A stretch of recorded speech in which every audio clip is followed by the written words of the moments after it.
The Proud Helper, a story about Abdu'l-Baha in the Holy Land. Abdu'l-Baha was Baha'u'llah's eldest son. Baha'is love Abdu'l-Baha very much. He is the example of how we should try to live. This is a true story about Abdu'l-Baha. For many years of his life, Abdu'l-Baha lived in the Holy Land in the city of Akka. For much of this time, he was a prisoner and could not leave the city. But still, he did all that he could to help others. Abdu'l-Baha often visited the poor people in Akka. If they needed food or clothes, he would bring them these things.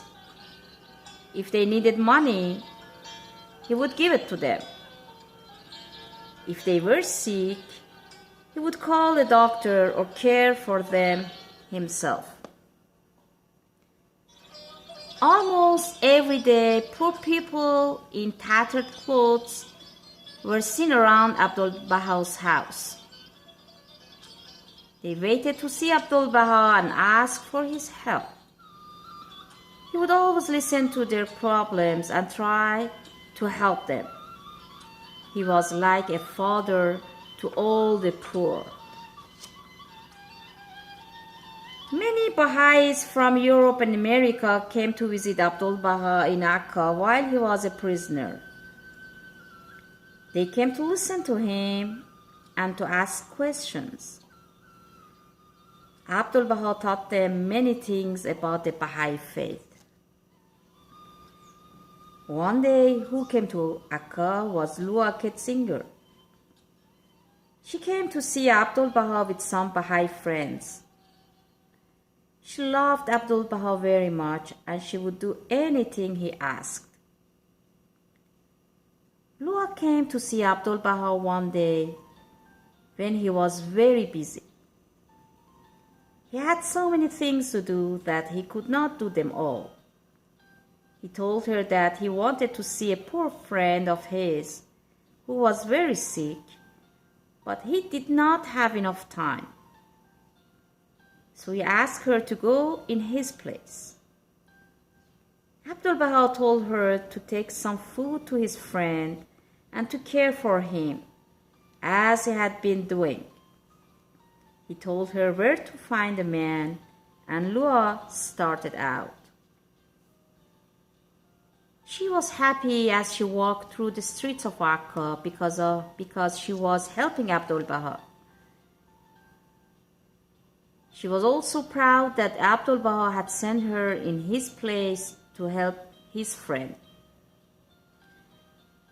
But as she came to the sick man's house, she could see that it was dirty and poor. There was a terrible smell from garbage and filth. When she went into the house, she could not believe her eyes. The man was very sick and could not get out of bed. He looked terrible. The whole house was dirty and messy. Lua became afraid. She almost fainted. She thought that she might catch some terrible disease. So she ran from the house as fast as she could. She returned to Abdu'l-Baha.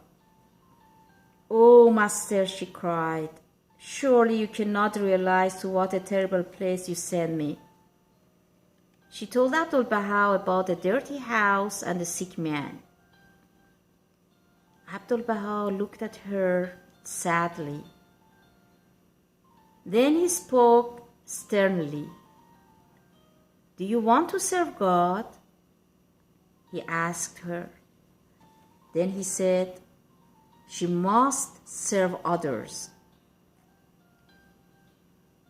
He told her that she must go back to the man's house.